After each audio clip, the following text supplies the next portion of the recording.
আমি মোহাম্মদ ইয়াকুব আলী, সাধারণ ব্যবসায়ী।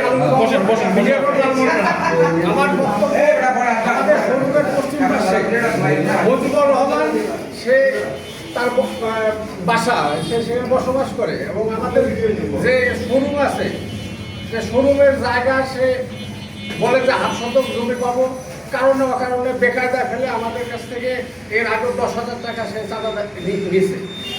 ইদানিং সে আরও একটা যে পৌরসভা থেকে নির্ধারিত যে 1/2 ফিট করে জায়গা আমরা বাদ রাখছি, পুরো বিল্ডিং করছি, সেটা গেছে সে বলে যে সেটা সে 1/2 ফিট জায়গা দখল করে সে ওয়ান করে সে একটা রুম করছে এবং বলে যে আরও 1/2 শতক জায়গা আমরা আপনাদের জমিতে আমরা পাবো।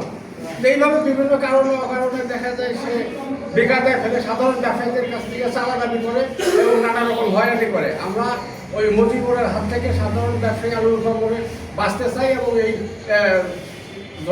মানে নিষ্কর্ষভাবে বসবাস ব্যবসা করতে চাই। ধন্যবাদ।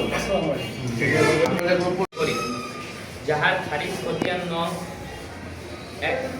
1731 এবং ডিসিআর নং 17,723/20, যাহার মোট মূল্য 30 লক্ষ টাকা, যাহা আমি ভোগ দখল করি আসিতেছি। ইতিমধ্যে বিবাদী মজিবুর রহমান আমার বৈধ সম্পত্তির উপর 1 লাখ টাকা চাঁদা দাবি করে। আমি চাঁদা না দিলে আমাকে মেরে হুমকি প্রদান করে। এ ব্যাপারে আমি লালমনিরহাট সদর থানা বিবাদী মজিবুর বিরুদ্ধে অভিযোগ দায়ের করি। তারপর থেকে চাঁদা না পেয়ে মজিবুর রহমান ও তার স্ত্রী জেলা মহিলা দলের সহ সভাপতি সেলিম বেগম ক্ষমতার অপব্যবহার করে আমাকে হয়রানি সহ আমার দোকানে তালা মারার হুমকি প্রদান করে আসছে। আমি বাধা দেবার চেষ্টা করে সেলিম বেগম আমাকে মিথ্যা অপবাদ দিয়ে নারী নির্যাতন মামলায় ফাঁসানোর ভয় দেখাচ্ছে। আমি সাংবাদিক ভাইদের বিষয়টি অবগত করছি।